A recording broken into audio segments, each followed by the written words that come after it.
Hello, my beautiful ladies. Today I want to dive a little bit more into what I mean when I've been saying in some of my previous videos, the difference between wounded feminine energy and healed feminine energy. And feminine energy really was the missing piece for me in my life that started to answer some of the questions of why things were happening and why things were happening the way they were. And so let's dive in. So, most of my life I have spent in wounded feminine energy.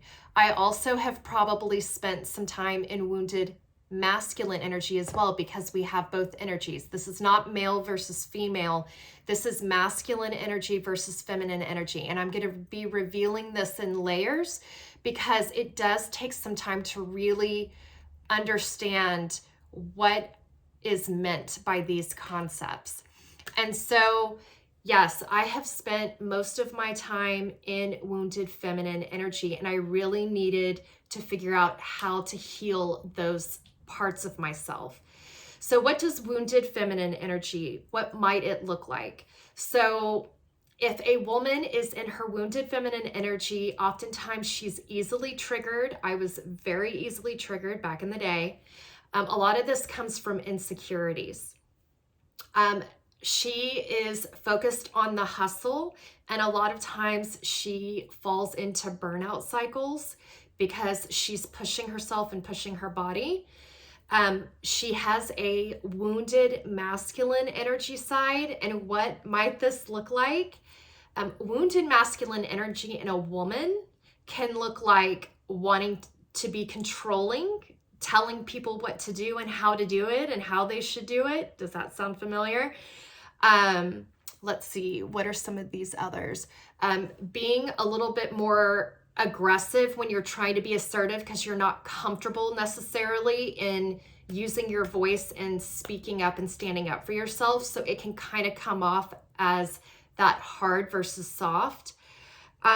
Being guarded, or it could come out as being flighty, going back and forth, not having that stability, having a little bit more chaos in your life.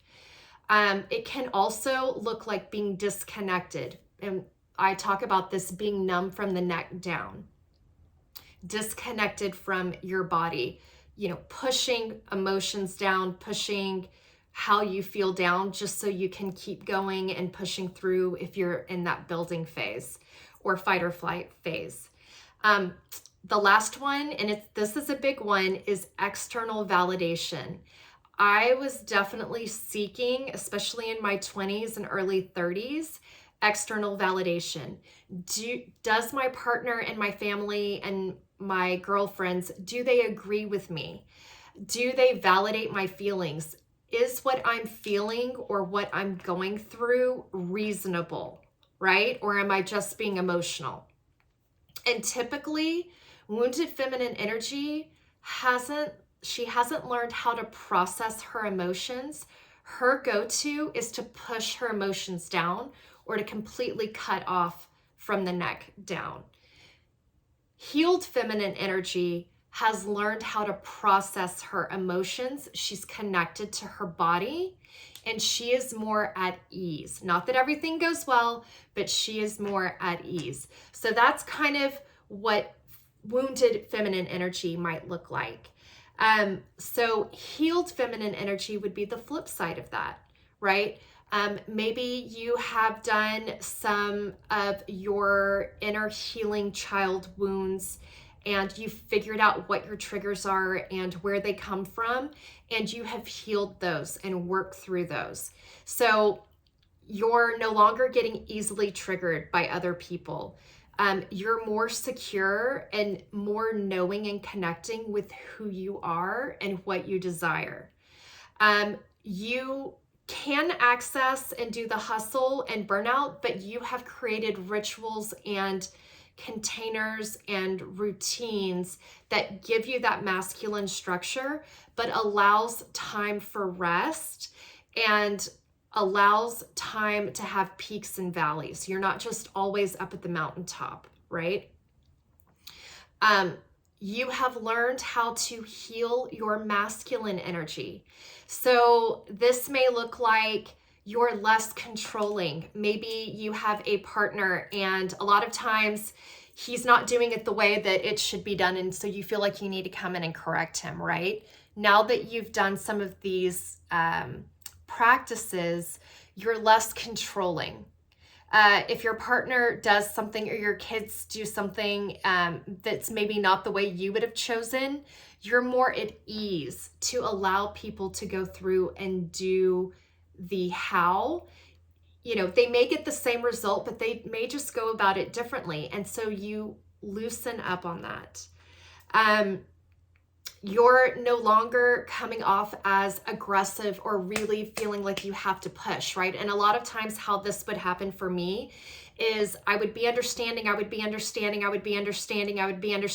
then I had it, and then everyone is like, I'm done with everybody, right? That's that aggressiveness that's coming out. Being guarded or flighty.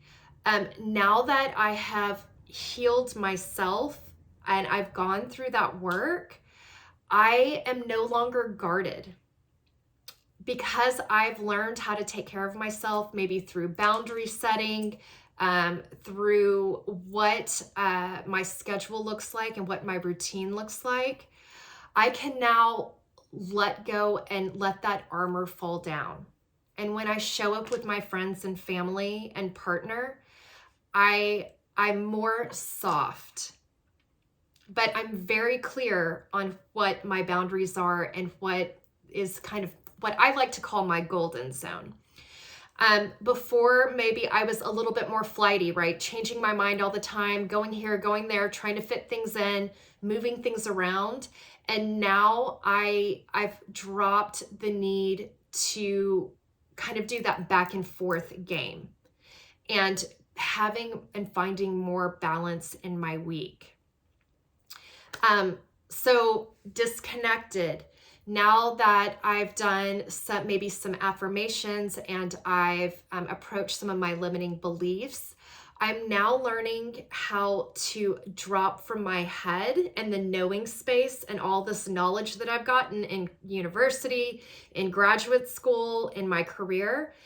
Now I have learned how to drop from my head down into my body, down into my heart space, and connecting with my body, not rejecting my body, fully letting my body feel.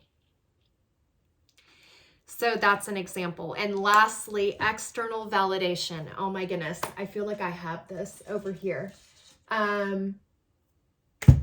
Let's see, what is there one? Oh yeah, the need to be seen and heard. So a lot of times if we are not standing up for ourselves, we haven't created a good routine or ritual in our week that is in balance with our body and our hormones as well. A lot of times we will have this desperate need, and I had this desperate need to feel seen and heard. And as I was going through this work, I finally was able to get to a point where I actually don't need to be seen and heard right now. I can enjoy time with my friends and family, but I don't have this desperate need to feel seen and heard, and even from my partner as well. And so it's just a different level, and I will continue to explain more because I know it's a lot. And especially at the beginning, when I first heard about feminine energy, I was like, this is ridiculous. This is not practical. It doesn't make sense. You need to sacrifice.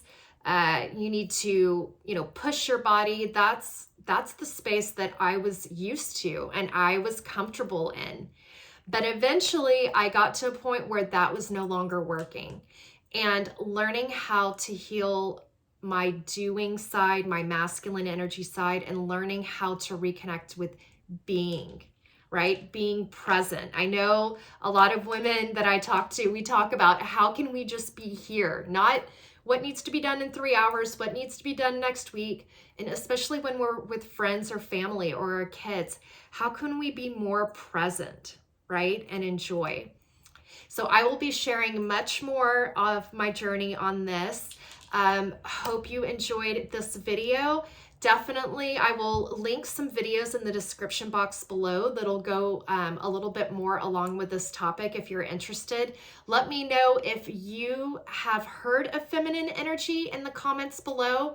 And also let me know if you have any questions or you want to ask me anything or you want me to do a video on any specific things within feminine energy, within boundary setting, things like that. So I hope you're having a great day, and I'll catch you in the next one. Bye.